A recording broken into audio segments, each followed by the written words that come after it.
lecture 19 that I want to get through. We finished off last time talking about aldosterone, and I want to pop right into the angiotensin II. So, angiotensin II as part of the RAS system, the renin-angiotensin-aldosterone system, it is going to stimulate aldosterone secretion, and aldosterone is going to promote what? Sodium reabsorption. It turns out that angiotensin II also promotes sodium reabsorption directly. It can act on the sodium-potassium pump as well as the channels that are involved in promoting direct uptake in the proximal part and the distal part as well as the lymphedema. So all along the nephron, sodium reabsorption can occur in response to angiotensin II levels just being present, independent of aldosterone. So it's sort of a combined effect. Angiotensin II directly promotes sodium reabsorption and also releases aldosterone, which in turn promotes sodium reabsorption. The other thing that we had already talked about before is that angiotensin II preferentially constricts the efferent arterioles. What happens if you constrict the efferent arterioles?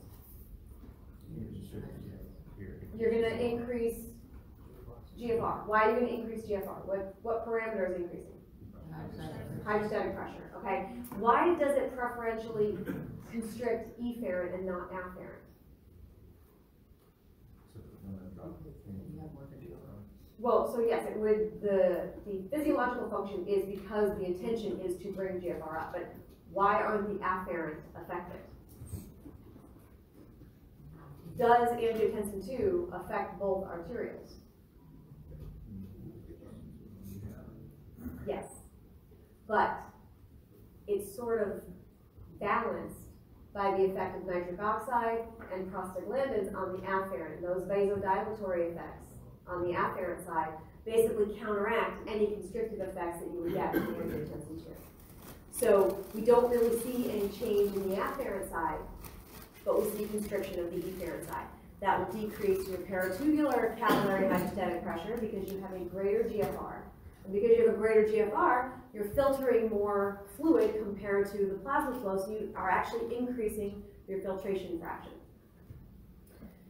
How does it actively promote reabsorption of sodium and water? It does that by looking specifically at elevating the expression and the activity of your sodium-potassium pump, which aldosterone does as well.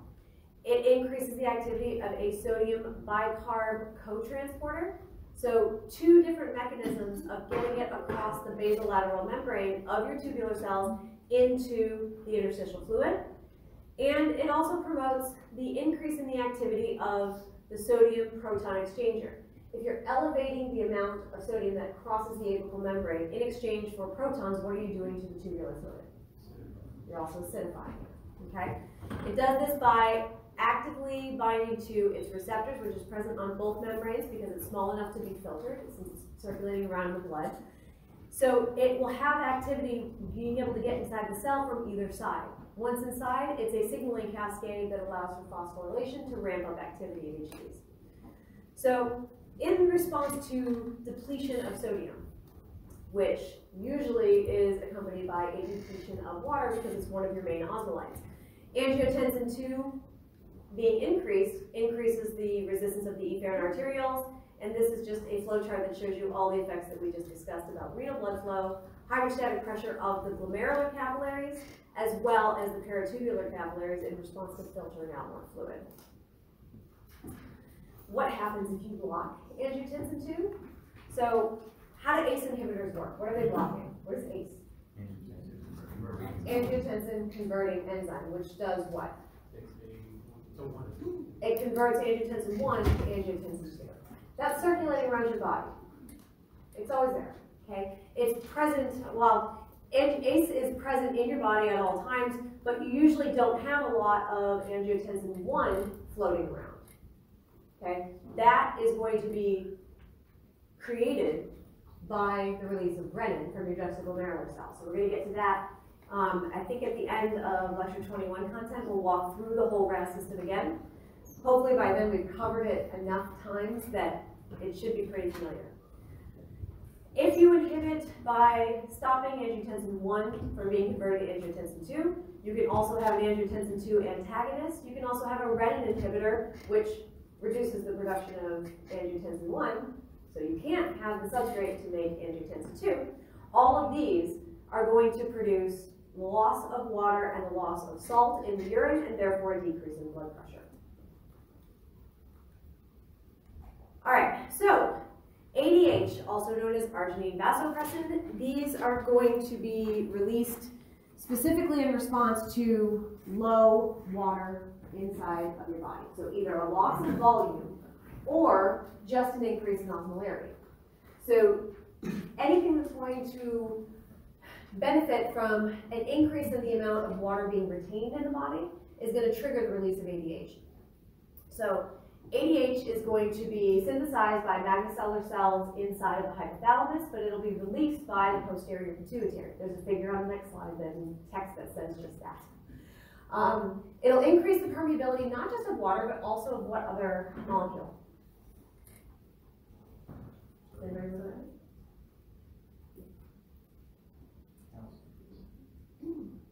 Not nile. Urea. Very good. Which urea transporter does it phosphorylate? UTA1, right? Do you guys remember we talked about that cytoplasmic domain that connects the two main parts of UTA1?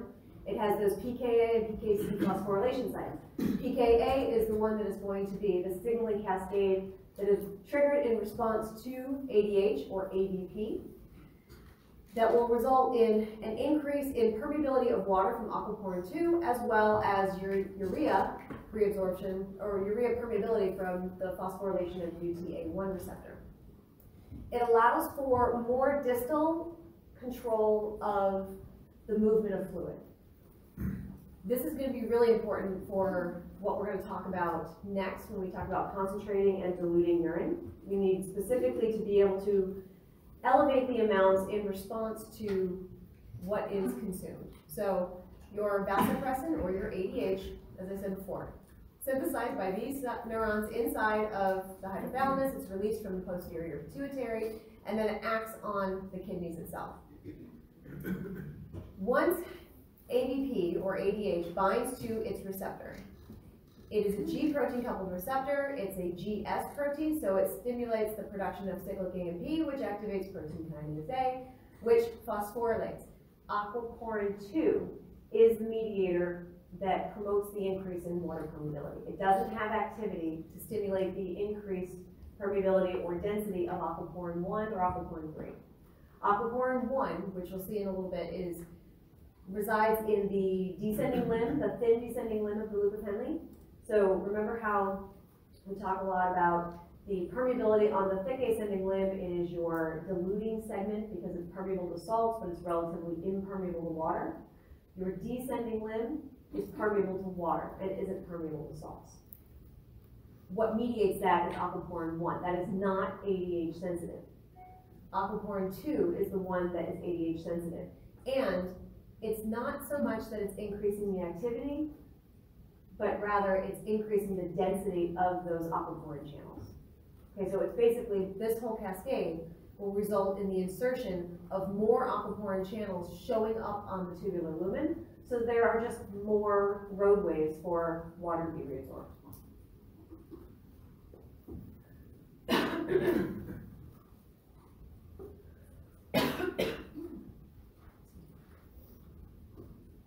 So how are we going to stimulate this? We have osmoreceptors that are present in the hypothalamus, which actually showed up in this figure here.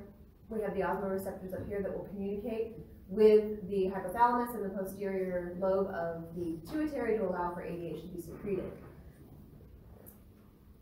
If you have an increase in extracellular osmolarity, that will be one instance for increasing the permeability of water so that you can dilute out and reduce that osmolarity to what it should normally be. This is going to promote also an increase in your overall volume. But if you have a drop in volume, but it's still the normal osmolarity, you also will trigger this. So it could be one or the other. You may not have a volume problem, but you might have an osmolarity problem, which will promote the uptake of water to try and reduce the osmolarity problem. If you have a volume problem, but not an osmolarity problem. ADH will also be triggered to try and increase your blood volume. That's usually something that will affect your blood pressure. The end result is an elevated permeability of water in the later portions of the nephron. Okay, so we're looking at the very distal portions, specifically your medullary collecting ducts, where aquaporin 2 is normally expressed. Elevating that results in more water being reabsorbed, and you end up getting less that's actually being excreted. ANP, which is your atrial natriuretic peptide, this is another one that can help with problems with osmolarity specifically. If you have too much salt, too much sodium inside the body, what is that going to help you retain as well? Water, which means what's going to happen to your blood pressure? It's going to go up. This is a volume problem in response to a sodium problem. But you can also have the inhibition of ADH in response to elevated levels of ANP. They kind of work in opposition of each other. ADH wants to retain fluid, ANP wants to get rid of salt, and because water follows salt, ANP will promote fluid loss. So if you have too much blood volume in which part of your heart? The right atrium, right? That's where your stretch receptors are for the vein bridge reflex. Increased blood volume will stimulate those and promote the increase in blood flow to the renal artery, but it will also release ANP. So your cardiac myocytes in the atria will release atrial natriuretic peptide so that it will act on the kidneys to promote sodium excretion. It does that by inhibiting sodium reabsorption because the channels that we have are not really designed for secretion of sodium because under general normal function, we want to be reabsorbing all the sodium or most of the sodium that we are filtering. Okay? It drives pretty much the movement of most of the stuff we talked about. So since we don't have secretion channels or anything that would promote the secretion direction aside from paracytomer backleak in the movement, if we inhibit reabsorption, we end up with more staying in the tubular fluid. It also will directly, ANP will also directly inhibit renin release and aldosterone function because that is to promote fluid uptake. We want to get fluid lost. You'll increase GFR and it basically will help to reduce the amount of growth in your blood volume that is occurring. So same information as the previous slide, but in graph form for those of you that prefer visuals. All right, a couple of you that came into office hours, I already showed this to you and said this is something that might help as you're going through the renal system. I know we talked about a lot of channels and transporters, and I know that it can be hard to kind of keep them all in order. So I put this figure in for a couple of reasons. One is, first, let's imagine that this section over here is turned around. So remember, your afferent and efferent should be juxtaposed to your macula densa cells. Right, so imagine in the boron book, it shows that that is flipped over so that they are in close apposition so that your macula densa can directly influence the afferent and efferent arterioles and GFR. But they drew it this way in order to have space to write down all the information. But this figure is sort of a jumping off point of a summary of what is going on in the nephron as a whole. And I would recommend taking some time and actually drawing out the full nephron and adding to what is here already. Because over on this side here, we have numbers 1 through 5 show the different diuretics really that we've already talked about. We have acetosolamide, which blocks which enzyme? Carbonic anhydrase. We have our osmotic diuretics like mannitol.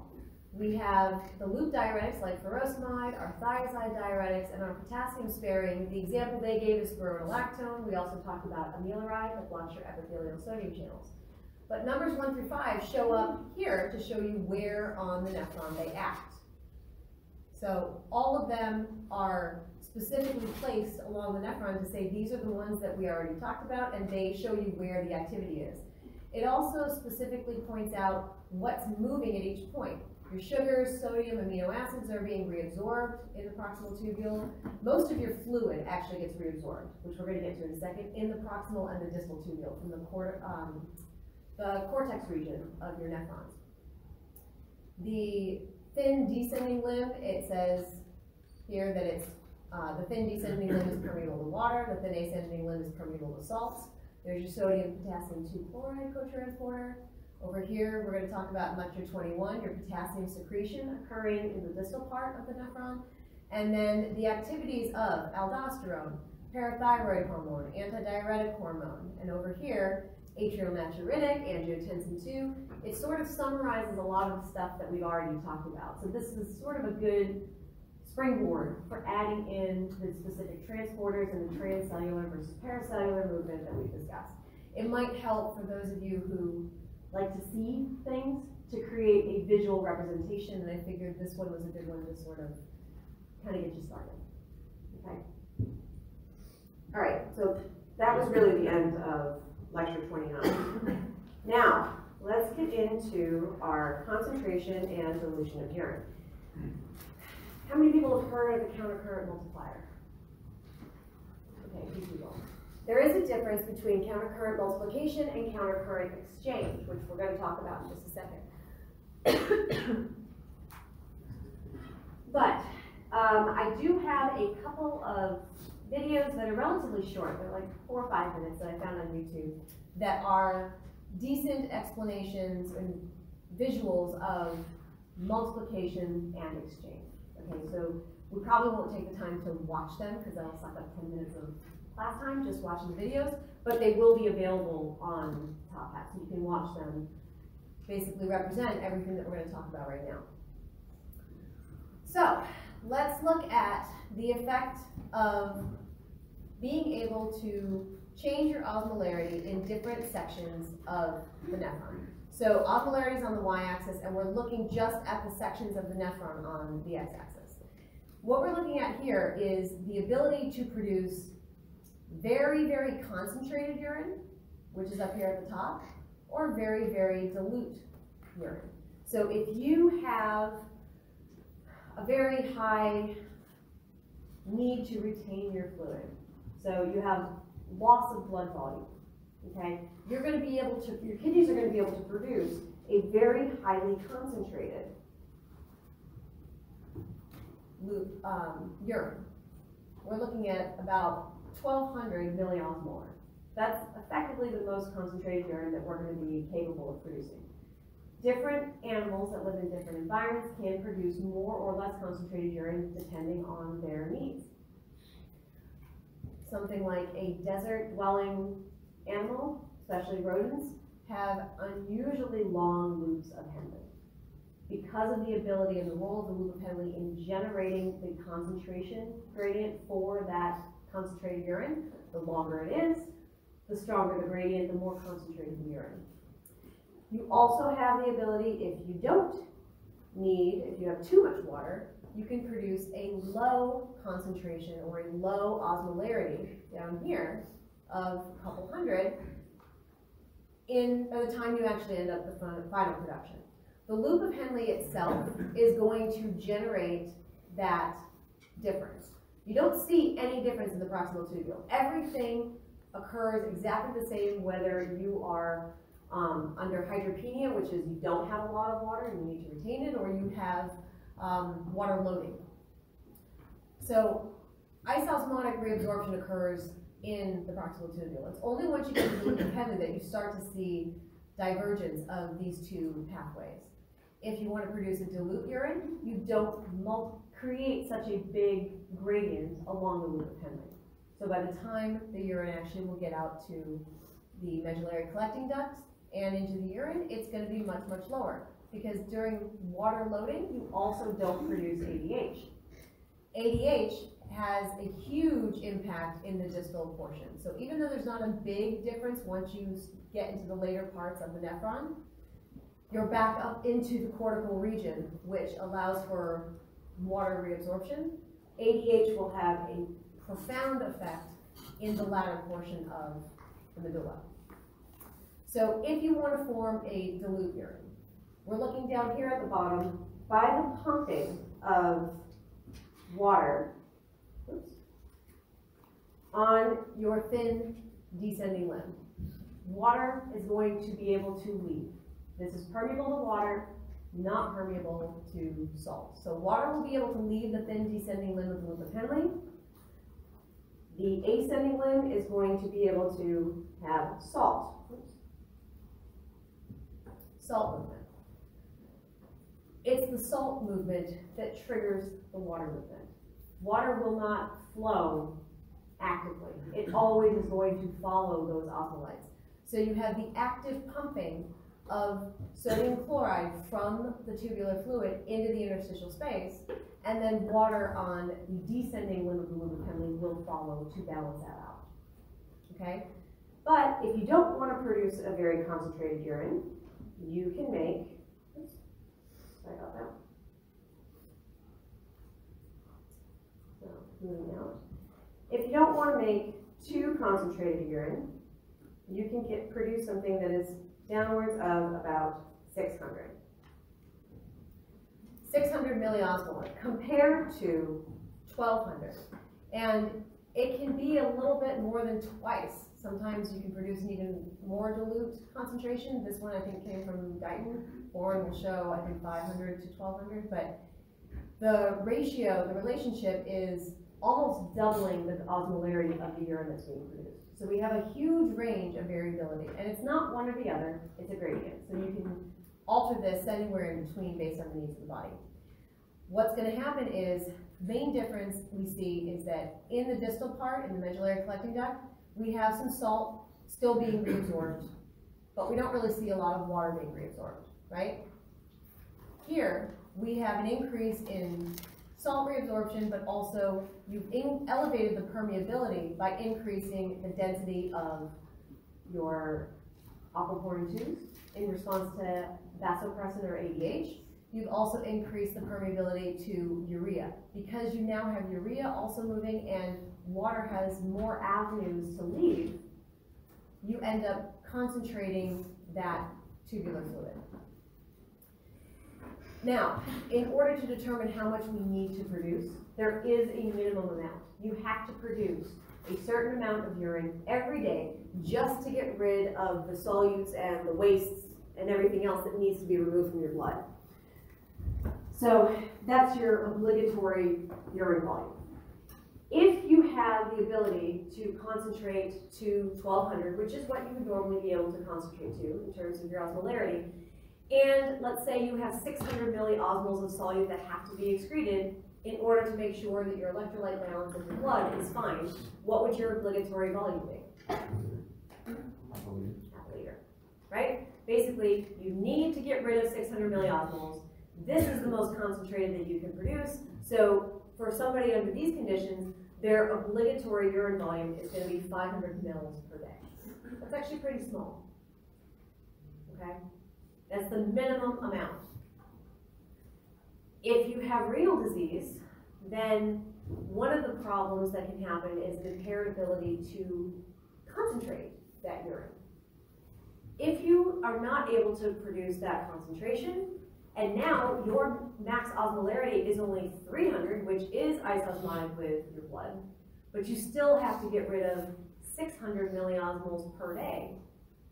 Now what's your obligatory volume? 2 liters. And that is every day at your absolute best. You're producing at least 2 liters a day. Okay, so chances are it's going to be higher than that. How are we doing so far? Okay. All right.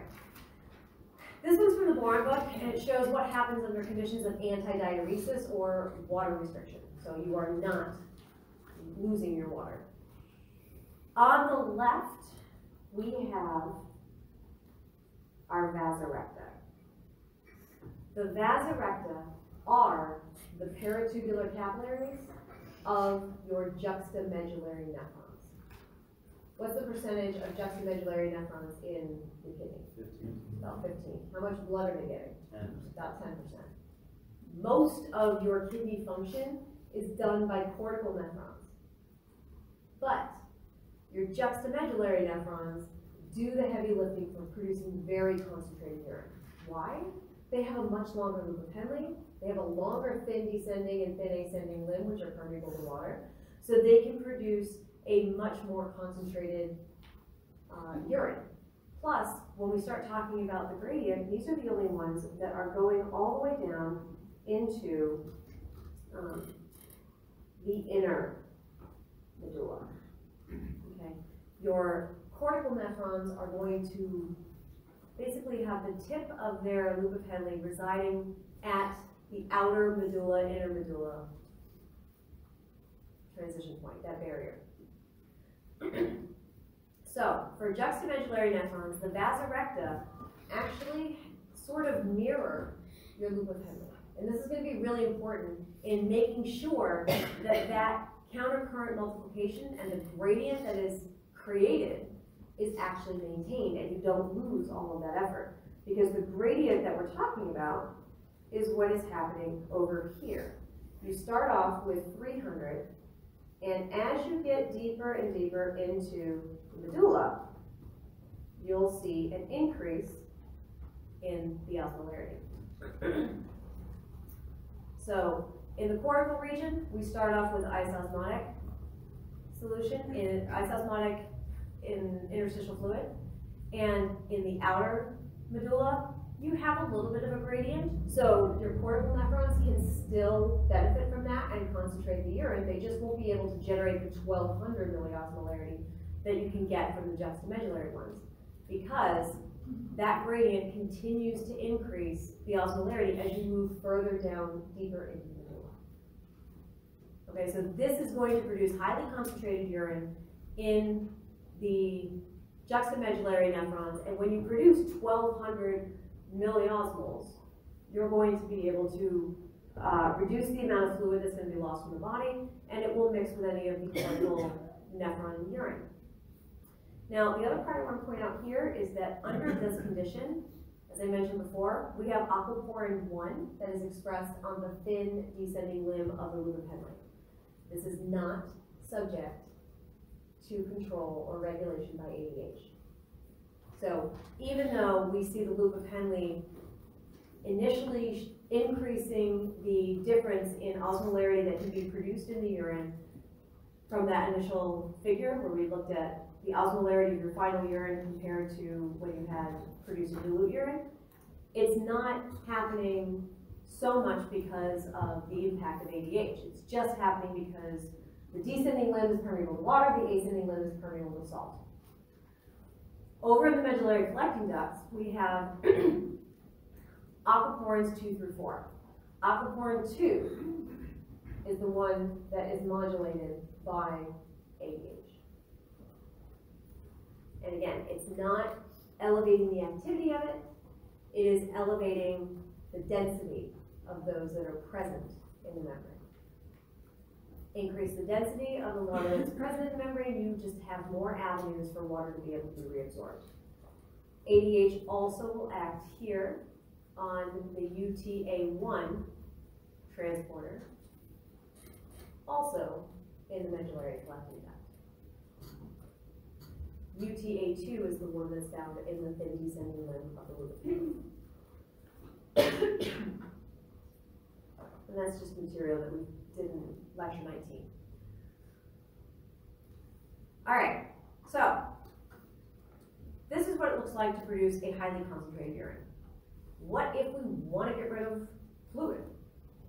If we want to get rid of fluid, let me go back really quickly. So we're looking here at your 1200 milliosmoles of solute that's being lost under antidiuresis.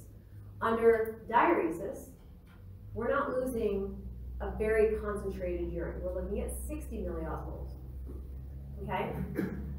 We still have the same effect with the vasa recta running parallel. And do you remember in the very beginning when I talked about the appearance of the different parts of the kidney and how the cortical region was more granular and the inner part was darker and more striated? It's because of the parallel arrangement of your loop of Henle and your vasa recta inside the medulla. Because of that, it has a more striated, linear, and therefore very dark appearance. The granular appearance is just because of the tons of glomeruli that you have in the cortical region. So, under conditions of diuresis, we have the same permeability in the loop of Henle. We're still going to lose water going down. We're going to lose salt coming back up.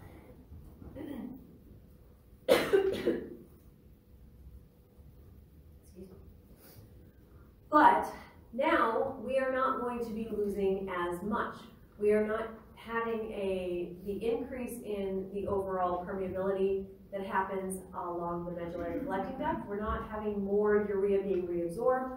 Urea is going to play a very big role in generating this gradient. So unless we elevate urea coming out of the medullary collecting duct and being secreted into the loop of Henle, that's going to influence the degree to which the loop of Henle is going to be able to concentrate, and the medullary collecting duct can concentrate your urine. So water obviously is the key part in concentrated or dilute urine, but it follows a gradient. You can't actively transport water. Aquaporins don't work that way. They just provide a route for it to get out. So the upregulation of UTA1 under conditions of antidiuresis would elevate the gradient that's created here. In this case, we want to produce a dilute urine, so we're really only concentrating it down to about 500 milliosmoles in the interstitial space. And that's what's showing up down here at the bottom. Okay? So more than twice the osmolarity under conditions of antidiuresis or water restriction than you will produce in the urine under water diuresis, so when you want to produce it in the urine. All right, this is really just a summary to show that you can have the degree of movement, active transport of sodium chloride, or just permeability of sodium chloride is going to change as you move through the nephron. The same thing's going to happen to the permeability and the movement of water and urea. Urea is not permeable in the distal or the cortical connecting tubules. It's really only going to have very high permeability when you get to the latter portion of the collecting duct. ADH is going to have its biggest impact on water because of the aquaporin channel. So this just summarizes the overall change that you see for salt, urea, and water as you move that fluid through the nephron itself. All right, now this is really going to walk us through the countercurrent multiplier. And because it's kind of small, I'm going to zoom in on it a little bit. So if we start at the very beginning, everything is isosmotic. How it works is because we start off and we have active transport of salt from the thick ascending limb of loop of Henle, we are pumping salts back into the interstitial space to the point that we create a 200 milliosmolar difference between the tubular fluid and the interstitial space. That's the maximum ability, maximum gradient we can create just from pumping out those solutes. Okay? So because we've pumped out and now we've diluted the tubular fluid down to 200 milliosmolar, and because of that we've concentrated the interstitial space directly adjacent to it to 400, what have we done to the descending limb? What have we created? Is it still isosmotic? No, we've created a gradient by pumping out those salts. And what is the thin descending limb permeable to? Water. So, water is going to leave the thin descending limb to try and concentrate that tubular fluid so that it can equilibrate with the osmolarity in the interstitial space. So it's the active extrusion of salts from the ascending limb that creates this gradient. The descending limb will mirror that by letting water leave the nephron. Okay, so the end result is you get, in this step 3, You've now concentrated the tubular fluid as it's descending the loop of Henle. And then as you go up the ascending side, you have a more dilute tubular fluid. Now, your tubular fluid is going to flow constantly, so this is just a stepwise representation of what's happening. But as your tubular fluid starts to move around, the 400 concentration is going to come around, more 300 is coming in from the proximal tubule, so you've basically shifted this distribution. But you've now created the interstitial space has a different osmolarity than either side of your nephron, as isosmotic fluid continues to push that concentrated down around to the ascending limb, and your dilute segments are going to go into the distal convoluted tubule. Okay? Are you with me so far? What's going to happen next? More salt. More salt is going to be pumped out, but now we're looking at 200 in some parts of the ascending limb and 400 in the other sections of the ascending limb. You're still only going to generate that 200 milliosmolar difference. So we can pump out salts until we hit that 200 milliosmolar difference on the ascending side. So now you can see that there is a difference in the osmolarity within the interstitial space. The parts that are closer to the cortical region are not as concentrated as the interstitial space is the further down into the medulla. Okay? What happens when we finished generating that gradient? Our water is going to follow so that your descending limb will now be able to balance this new gradient. So the values on number 5 show 300, which is your isosmotic, and the 400 from your initial concentration. Now it's going to match the interstitial fluid, so now we're looking at a little bit more concentrated in the more superior or cortical regions of the nephron, the loop of Henle that are in proximity to the cortex. And you see that it's more concentrated as you move down toward the tip of the loop of Henle. You just repeat these steps over and over and over again, and eventually you get a very defined and potentially very strong gradient between the upper part of the medullary area down to the very intersection of the medulla. Okay, so this is a countercurrent multiplier. The loop of Henle generates this gradient. And this is how it generates. So at the end, I will make that YouTube video available that I think it's titled like Loop of Henle Explained. It's basically just walking through this, but it shows it moving around, so it's it might be a little bit easier for you to see rather than looking at a still image. But this is critical in being able to produce a concentrated urine.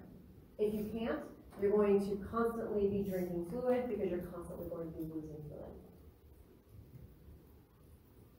How do you feel? Any questions about this so far? Okay. All right, so I will make a couple of quick marks on here to remind you that this is active and this is passive. Not letting me write very nicely. You can read that maybe? So active extrusion of salt, passive movement of water to follow. As the fluid moves, you generate this ability to create a very strong gradient. That gradient now needs to be maintained.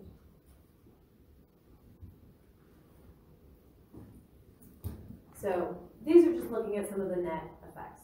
Those solutes are really going to be trapped because once they go into the interstitial space, the thin descending limb doesn't have a way to secrete any of them back into the fluid, so they get stuck there. So they stay, and that gradient stays. But where can those solutes go?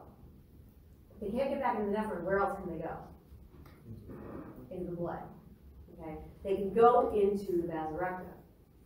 So if they can go into your peritubular capillaries, there is a way for those solutes to go away from the medulla. So I'm going to get to that in just a second. The ascending limb becomes more diluted. That's your diluting segments because it's impermeable to water. The same holds true to the initial portion of the distal collecting or distal convoluted tubule. It's also relatively impermeable to water until you get to the later portions of the distal tubule.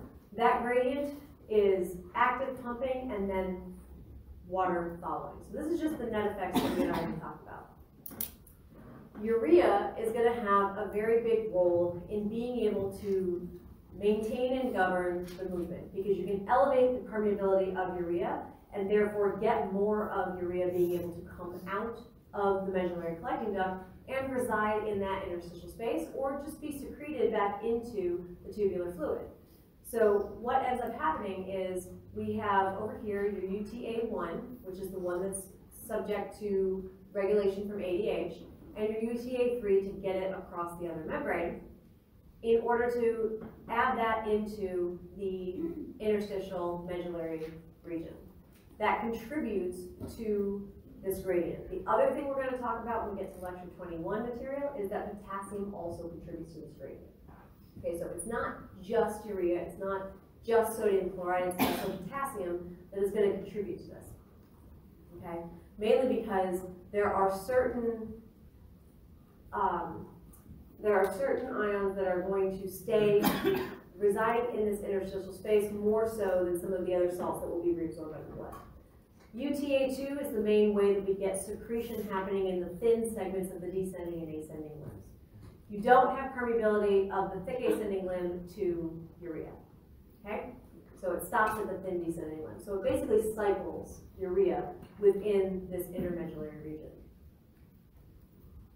Now, the vasa recta is your countercurrent exchanger. What's different about the function of solute water movement in the vasa recta compared to the loop of Henle?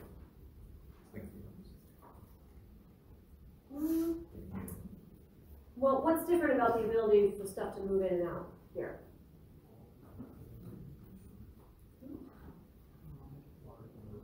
Water can move where? Anywhere, right? It's a capillary. It's permeable to solutes, it's permeable to water wherever you are along that capillary. It doesn't have a regional permeability difference that you see with the loop of Henle. That's why your loop of Henle is going to generate that gradient. And your vasa recta is there really just to mirror whatever gradient is being generated and to make sure that it's preserved. Okay? So you don't have a very high blood flow in the vasa recta. It's really there just to make sure that this gradient is retained so that you can continue to produce that concentrated urine.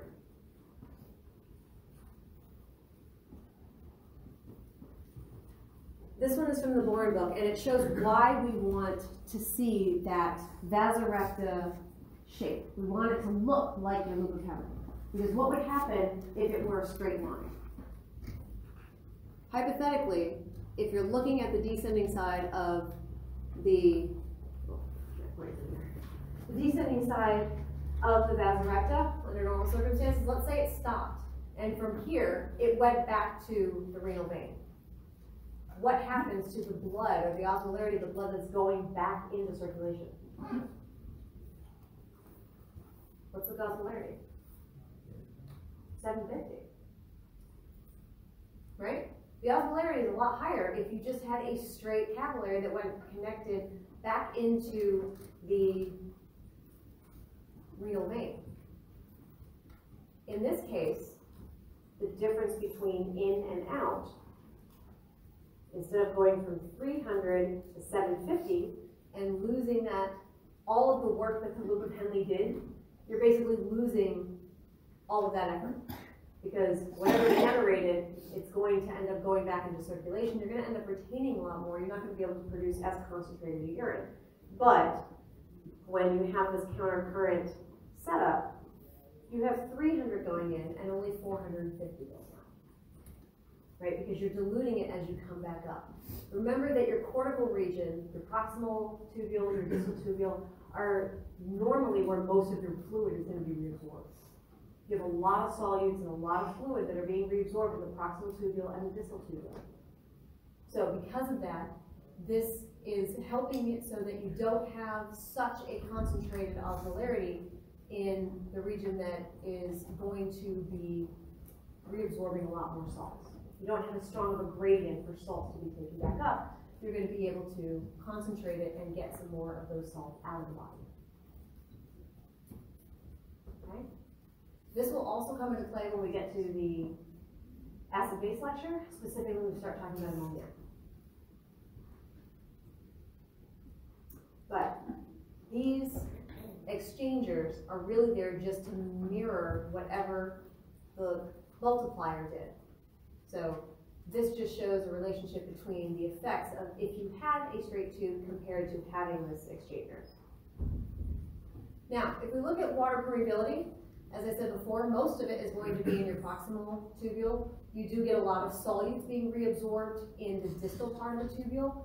It's going to be controlled more so by the presence of ABP, which is your arginine vasopressin, or ADH, antidiuretic hormone. Same thing. This is the boring book, so they use ABP. I think the Guyton book uses ADH. So that's why I use both terms. In red, it just shows normal circumstances, what is happening in terms of water specifically being able to be moving across the membranes. It's not terribly permeable when you get to the latter portions of the nephron. The intermedullary collecting duct, yes, is a little bit higher, but it's still not as high as you would see in the presence of elevating the permeability by adding more aquaporin tubes into that channel, into that membrane. So it's really only acting in your cortical collecting duct and then in your outer and intermedullary collecting ducts. And that's through the pKa signaling cascade. So, just to reiterate, this cascade here elevates pKa. It's the phosphorylation of these to result in more being inserted. The more aquaporin channels, the more water can be reabsorbed from the apical membrane.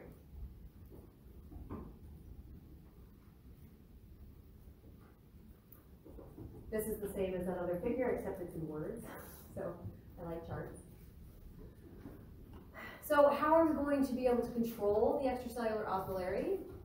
We do this by ADH, we do this by thirst. So one of your mechanisms is to, if you need to have a retention of fluid, your osmolarity goes higher inside of your blood. That's going to be sensed. And two things are going to happen. You're either going to reduce the water you lose, or you're going to increase the water you take in. Or you're going to do both. So thirst is actually going to be very important. It's going to stimulate you to go and seek out fluid to enter into your body. Because your kidneys can only do so much of the work. Okay? If you are not taking in fluid, you have that obligatory urine volume, you are losing fluid every day out of necessity to make sure that you don't have any kind of electrolyte imbalance. So increases in osmolarity of your extracellular fluid, which includes your blood, is going to stimulate ADH to retain, for the kidneys to retain as much fluid as possible, but it's also going to stimulate thirst so that you will go and seek out fluid. So this is just showing you a cascade of that same principle. Water deficit means higher osmolarity. It stimulates release of that to allow for permeability, more water reabsorption, less is going to be excreted, so you have the retention and you're reducing the amount of volume that's actually lost. These are going to work in a couple of different ways. If you want to have, we're looking at ADH secretion and we're looking at thirst. So if you want to stimulate these would be the effects. You're stimulating thirst, you're going to have these triggers like a drop in blood pressure, a decrease in your blood volume, an increase in your osmolarity. All of these are going to promote ADH, ABP to be released. It's also going to stimulate you to drink more, okay? Because you're losing blood pressure, you're losing volume, or you have too much salt in the body. The opposite would cause inhibition, the release of ADH.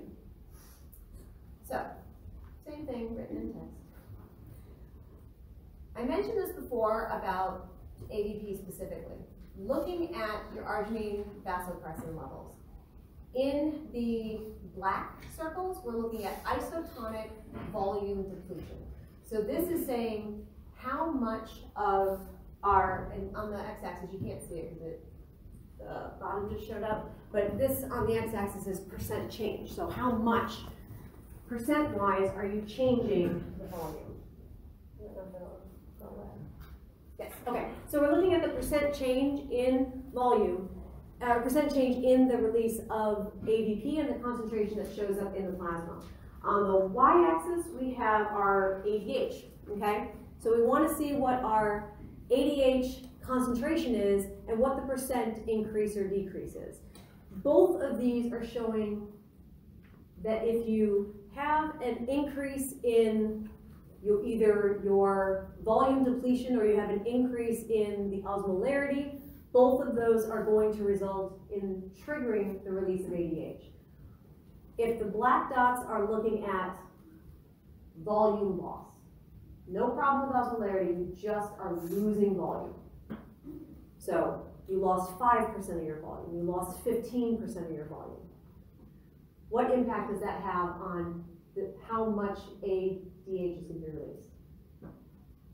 If you lost 15% of your volume compared to 5, are you going to have a stronger or weaker signal to get ADH released? Stronger. You're going to have more ADH showing up in the blood. The white dots show isovolemic osmotic increase. So no volume problem, this is just an osmolarity problem. Okay, so you have higher osmolarity, but volume is fine. If you have a 5% increase in osmolarity with no volume issue, what happens to your plasma levels of ADH? It increases. Which one of these has a stronger effect?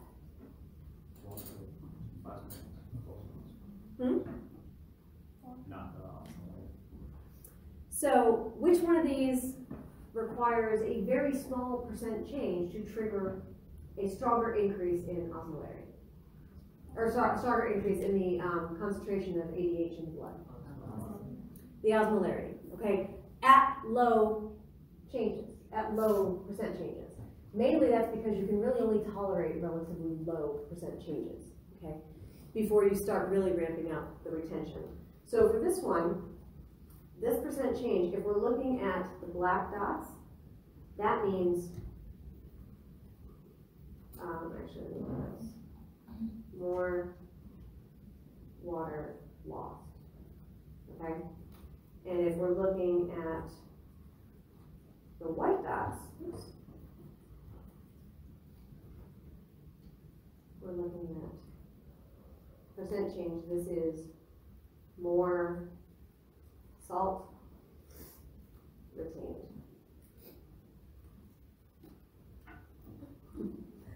Okay, so looking at these, it's basically an experimental representation of how we get ADH being released. It doesn't have to be a volume problem. It doesn't have to be an osmolarity problem. Either one of those independent of the other. Just because normally osmolarity and volume are really related doesn't mean that they are always going to be related. So we have two different ways of triggering ADH release. That's all that this figure is showing you. It's just showing you the degree to which you can ramp up the circulating levels of ADH based on what is the main trigger of its release. Okay. All right, so a couple of quick disorders of your inability to concentrate urine. You have diabetes insipidus. Can be either central or nephrogenic. It's similar to diabetes mellitus in terms of having type 1, type 2, right? For diabetes mellitus, type 1 is what's the issue with type 1? What's the problem with type 1 diabetes mellitus? You can't make and release insulin. Why? Because it's an autoimmune disease that attacks the beta cells of your pancreas that are responsible for producing that insulin.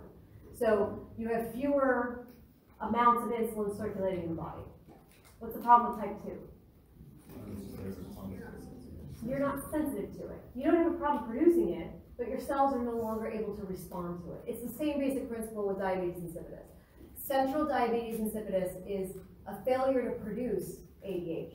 So even if there's a signal that says we need ADH to be released, we just can't. That is a problem with the lack of that hormone being able to elicit an effect. The problem's not in the kidneys, it's a problem with the brain being able to release it. Nephrogenic just means that this is originating in the nephron.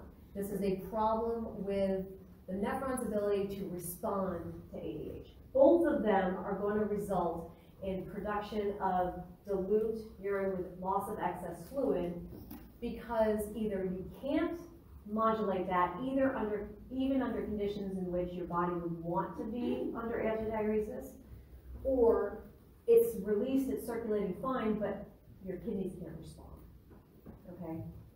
So these are a couple of examples. You can have some loop diuretics that can have that effect of creating the appearance of that nephrogenic diabetes insipidus. You can also have drug-induced damage. You can have kidney disease, even malnutrition if you don't have a lot of urea being produced. So there are some examples of how it could be a kidney disease versus a brain releasing the hormone disease. Okay, so we're not going to watch these ones. We'll get started on the lecture 21 content, but this is one, that's the countercurrent multiplier, and then there's a countercurrent exchanger. So those will be available for you to watch, and it sort of just gives you a visual of what's happening under the loop of Henle and then under the vasorecta. Wow, I don't know why it's jumping to different lectures. Okay, that's the end of lecture 20. So we can get into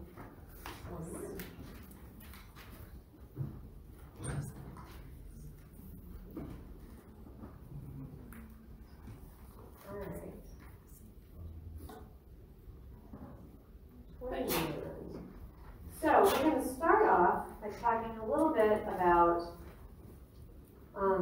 the regulation of blood and extracellular fluid. We've talked a lot about this already, but we're going to start with a little bit more about potassium balance, because that's something that we haven't talked about a lot. We've mentioned it a little bit, but this is really, really important in order to maintain normal function. Why do we care about how much potassium is floating around the extracellular fluid in the blood? Heart, right? It's going to have a big impact on the function of your heart. So potassium balance, we really need to make sure that we maintain in a very tight margin the amount or the concentration of potassium that's floating around the extracellular fluid. If we don't, we can get cardiac arrhythmias based on whether your potassium is too high or too low in the blood. So, under normal circumstances, we have lots more inside than we do outside. So, intracellular potassium is maintained at very high levels. It's going to be maintained by which channel? Sodium potassium pump. That's what takes the leakage of any potassium that goes out of the cell and pumps it back in. So we can sequester potassium. That's actually going to become very important right after a meal. Extracellular fluid normally has a relatively low amount, and we have a very low tolerance for changes. So you need to equate whatever you take in with what is released. Okay? So the potassium that you eat has to show up either in the urine or in the feces. Obviously the urine does a much better job, but this balance is absolutely critical to maintain normal function. So this is more what we would, well, let me talk about the external potassium balance first. The external balance is looking at how we can take whatever potassium comes into the body and is in the blood that we can get out. So external meaning you're regulating levels by either reabsorbing or secreting into the tubular fluid so that you can control exactly the amount of potassium that's leaving the body through excretion. We also have an internal balance. The internal balance is going to be really important for initially after you have an increase in load. So let's say that you ate a very high potassium meal. Bananas and potatoes. Not a great combination, but let's say you ate a ton of it and you have a lot of potassium coming into your system, okay? That potassium load is going to be sort of an onslaught to your blood. If it didn't have a way to go before the kidneys could upregulate its channels, because it's going to take time for those cascades to allow for the kidneys to be able to excrete above baseline. It takes time to ramp that up. Okay? So what happens in the meantime? We have the translocation into cells. So when you consume your excess amounts of potassium, or you have a lot of potassium showing up inside of your blood for other reasons, because that also can happen, which we'll get to in a little bit, the first thing that happens is your cells take it up and sequester it inside the intracellular environment. That protects your extracellular environment from having too much of an electrolyte imbalance, because we have so little tolerance for any variation for potassium, we have to minimize that effect. So potassium will be taken up into the cells as sort of a way to hold on to it until the kidneys can get their act together and start excreting it from the body. So the internal balance is what I just mentioned. This is something that's going to either promote the uptake or promote the release of potassium from the intracellular environment. So there are some changes that can cause problems with this balance. What happens if you have cell death in the body? You're releasing everything that's inside that cell. And since your cells hold a lot of potassium, cell death by itself will release a lot of potassium into the plasma, okay? So normal plasma volume, concentration, we're looking at 3.5 to 5 milliequivalents per liter. It's pretty narrow. That's a narrow concentration difference. If you have severe hyperkalemia, that can partially cause the membranes to depolarize, okay? You can get fibrillation or you can get asystole. When we're talking about hyperkalemia, that's higher than normal concentration of potassium in the blood. So if normally inside the cell is high and outside the cell is low, and you have hyperkalemia, you're raising up the part outside the cell, okay? So you could end up with big problems with the heart. That's something that's above 7 milliequivalents per liter. That would be considered severe. You can have severe hypokalemia that will result in hyperpolarizing of the membranes. You can get muscle weakness, you can get fatigue, you can get delayed ventricular repolarization. So the effect on the heart is a little bit different, specifically for your automatic cells. So the ones that have a funny current that will move sodium and potassium as well, they actually are more active under hyperpolarizing. So you can actually get an elevated heart rate under conditions of hyperpolarizing the membrane, because you're increasing the gradient, you're increasing the funny current activity, and because you're increasing that, you can actually hit that threshold a little bit faster. Okay, so it's a little bit counterintuitive, because normally for skeletal muscle, you hyperpolarize, it just takes you longer to get up to threshold by depolarizing the membrane. Okay, so you get muscle fatigue and weakness, but you can actually get tachycardia in response to this. Okay, so anything below 3 is considered severe hypokalemia. So we can tolerate a little extra compared to our normal values, but we have very little tolerance for losing potassium in the extracellular environment. So if we have 100 that we're taking in, we have 100 that we're leaving, there are a few triggers that can push extracellular potassium inside the cell and some that can push inside to the outside. So increases in the amount of insulin, aldosterone, beta-adrenergic receptors, and also alkalosis. So if we have a problem with pH, our pH being too high, one of the things that the pH being too high can do is it can push potassium inside of the cells. Why do we care about insulin? Why is it good that insulin would be a trigger to push extracellular potassium into the cells? You just had a big meal full of potassium. You just had a big meal. Chances are you're going to have some potassium. That, in whatever capacity you ate, is going to add potassium to your extracellular fluid. And since food also triggers insulin release, logic should follow that insulin would be one of the features that would help to promote potassium uptake. If you have the loss of intracellular potassium, that can happen from strenuous exercise. That actually will happen because of the elevated pumping and the gradients of potassium due to vigorous triggering for contraction of skeletal muscle. You can have acidosis or cell lysis or blocking your beta-adrenergic receptors. All of these are things that will cause intracellular potassium to leave. Now, specifically the acidosis and alkalosis, we're going to get into the function of a proton potassium pump. And because it's an exchanger, they would move it in the opposite direction. So if you have acidosis, you want to be able to get rid of that acid. In order to do that, you have to do it in exchange for potassium. Alkalosis would have the other issue. You want to retain those acids to try and bring it back up, so you would end up with sequestration of potassium inside the cell. So these are just a few examples of triggers that will promote cellular uptake of potassium or loss. What about aldosterone? How does aldosterone promote uptake of potassium to the intracellular environment? What does aldosterone upregulate?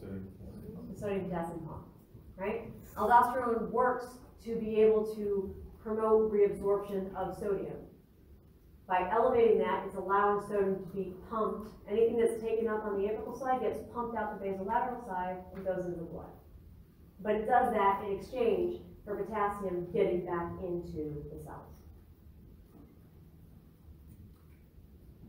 All right, so these are a few of the hormones that were mentioned just previously that can have an impact on that temporary sequestration. So if we look up here at the top, this is an example of a muscle cell from the Boron book. If we have a high intracellular potassium, aldosterone, epinephrine, and insulin, all of these are going to be released from their various sources, right? Insulin is released from the beta cells of your pancreas. Epinephrine will be released from the cells inside the medulla of the adrenal gland. The zona glomerulosa is going to release your aldosterone. All of these will have receptors inside or outside of the cell that they can act on in order to upregulate activity of the sodium potassium pump. Okay, so they're all going to function in various parts of the body to elevate that NAK pump. And they do so by phosphorylation. Okay?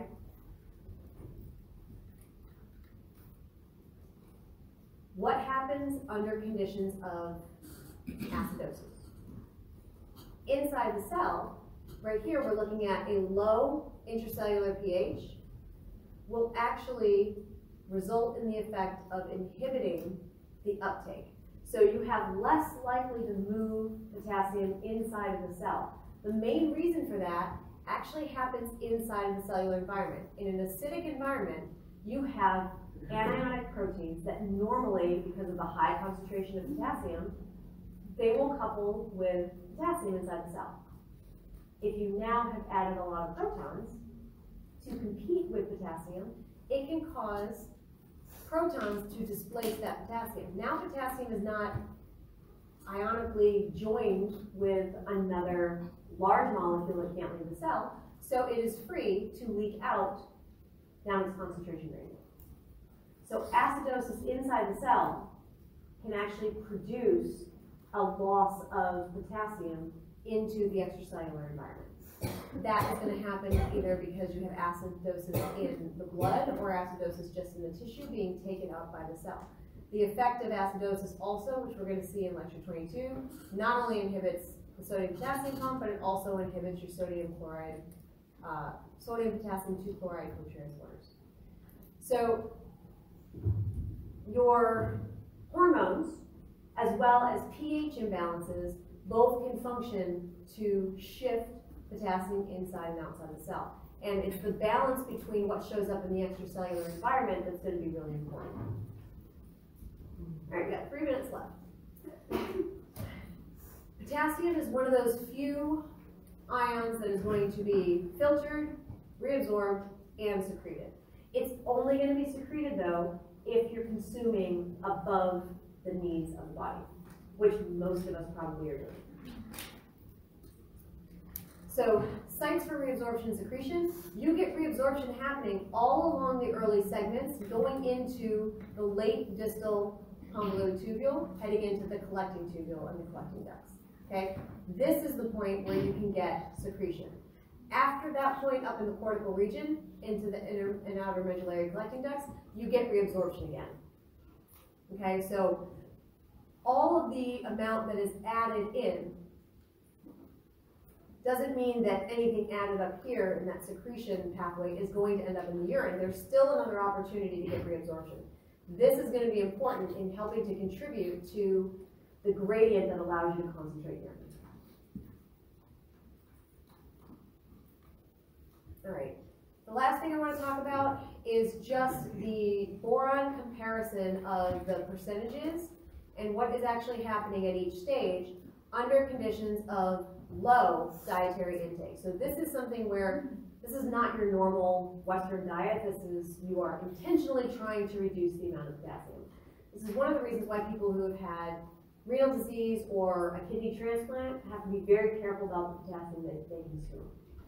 So, starting over here, we have our 100% remaining. That's basically everything that was filtered, because it's 100% of your filter load. Most of that is actually going to be reabsorbed in the proximal convoluted tubule. Heading into the straight tubule, there's really not anything that's going to be processed until you get back up to the thick ascending limb. From the thick ascending limb, you get another 10% being reabsorbed. And you will get reabsorption showing up in the latter portion of the distal tubule and the collecting and connecting tubules. Okay? Reabsorption will happen everywhere along the segment if you're not eating a diet high in potassium. Because down in the medullary collecting duct, you're still going to get reabsorption, and you have a very low amount of whatever was filtered that shows up in the urine. So this is all reabsorption all along the nephron, just to varying degrees. But most of it is happening early on in the proximal convoluted tubule. Normal to high potassium intake, same thing happens in the initial segments. You have 80% being reabsorbed in the proximal convoluted tubule. You've got about 10% getting reabsorbed from that sodium potassium 2-chloride cotransporter in the thick ascending limb. So you've lost 90% already being reabsorbed. But if you're eating a lot, you can have a 20 to 180% secreted back into the distal part of the nephron. This is always going to be up in the cortical region. Okay? That secretion, depending on the degree to which you ate, you'll get a higher reabsorption showing up in the intermedullary collecting duct. Compared to the, I think it's 6% that it shows on the previous slide, you can get up to 20 to 40%. So your medullary collecting duct can reabsorb a greater percentage based on how much was secreted in there. Okay, so the end result is a much higher excretion of whatever the filtered load was. Sometimes more than what was filtered. All right, so we'll finish up lecture 21 and do all the acid-base stuff, which is lecture 22, on Thursday, and then we'll be done.